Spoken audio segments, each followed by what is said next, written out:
मैंने जो नोटिस किया है इतिहास पढ़ाते समय, वो समस्या है इतिहास की घटनाओं को समकालीन संदर्भ से जोड़ने में विद्यार्थियों की कठिनाइयां। मतलब इतिहास बच्चा पढ़ रहा है लेकिन उसको वो समेकित वर्तमान से नहीं कर पा रहा है। उसका क्या कारण है?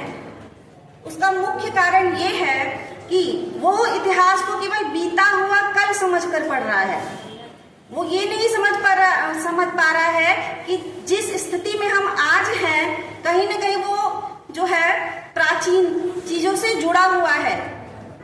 यदि हम देखें, जैसे एक सर थे हमारे स्कूल के ही, उन्होंने मुझसे पूछा कि मैडम सिंधु घाटी सभ्यता एक नगरीय सभ्यता है और सिंधु घाटी सभ्यता के बाद एक ग्रामीण सभ्यता वैदिक सभ्यता कैसे आ गई? वो एक जो है नगरीय सभ्यता से उसके बाद का काल वैदिक काल है, तो वो एक ग्रामीण कैसे हो गया? तो इसको यदि हम आज के संदर्भ में यदि देखें तो क्यों नहीं हो सकता है भाई, एक नगरीय सभ्यता के बाद ग्रामीण सभ्यता क्यों नहीं हो सकता है? क्योंकि इतिहास क्या है, 10 या 20 वर्षों का इतिहास तो है नहीं, बहुत ही उसमें क्या है, बहुत ही टाइम पीरियड का क्या है, बहुत ज्यादा डिफरेंस है।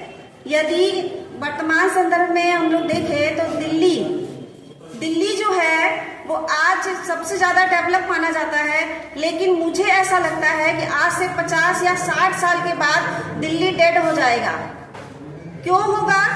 क्योंकि पर्यावरण जो है वहां का अनुकूल ही नहीं है। लोग वहां से पलायन कर रहे हैं अपने जो है नगर क्षेत्र की ओर। तो यदि वो क्षेत्र डेड हो जाएगा, वो फिर से पुनर्निर्माण की स्थिति में जाएगा, तो क्या आज का दिल्ली जो है वो उस समय वही दिल्ली रहेगा? बिल्कुल ही नहीं रहेगा। तो एक सभ्यता के बाद, एक नगरीय सभ्यता के बाद ग्रामीण सभ्यता क्यों नहीं हो सकती है? बिल्कुल हो सकती है, क्योंकि वो 10 या 50 साल का इतिहास नहीं होता है, वो बहुत ही लंबे समय का इतिहास होता है।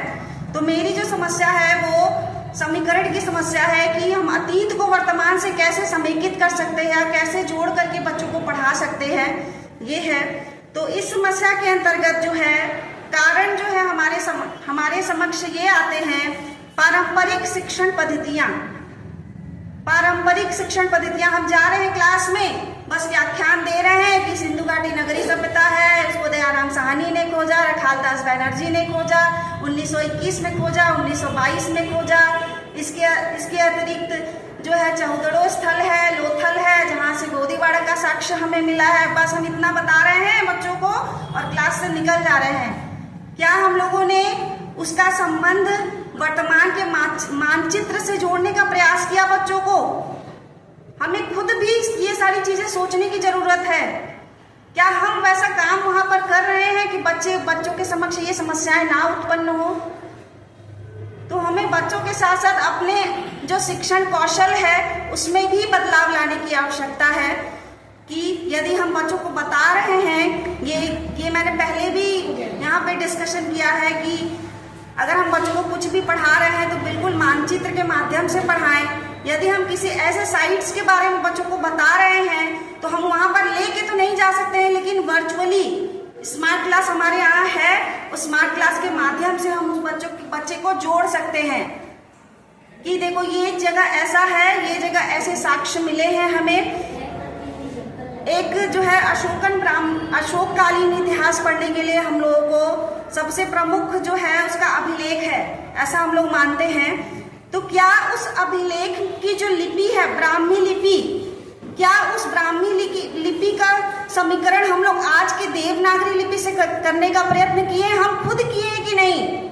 जब हम खुद किए रहेंगे तभी हम वहां क्लास में बच्चों को भी समझा पाएंगे कि क्या हमने जो ब्राह्मी लिपि है उस देवनागरी लिपि से उसका सामंजस्य स्थापित करने का प्रयास किया है कि भाई कैसे जो है देवनागरी लिपि का प्राचीनतम रूप ब्राह्मी है, जिसके बारे में हम बच्चों को बता रहे कि अशोककालीन जो अभिलेख मिले हैं वो ब्राह्मी लिपि में मिले हैं। तो क्या हम लोगों ने कभी खोल के गूगल पे देखा है कि ब्राह्मी लिपि कैसी थी या ब्राह्मी लिपि के अभिलेख कैसे थे? तो मुझे लगता है कि बच्चों को समझाने से पहले हम लोगों को भी अपने अंदर जो है बदलाव लाने की आवश्यकता है। तो मैं एक ब्राह्मी लिपि थोड़ा बहुत मैं जानती हूँ, इसलिए मैं थोड़ा बताऊंगी सभी को।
रही हूँ। अशोकन ब्राह्मी में म ऐसे है, म पे ई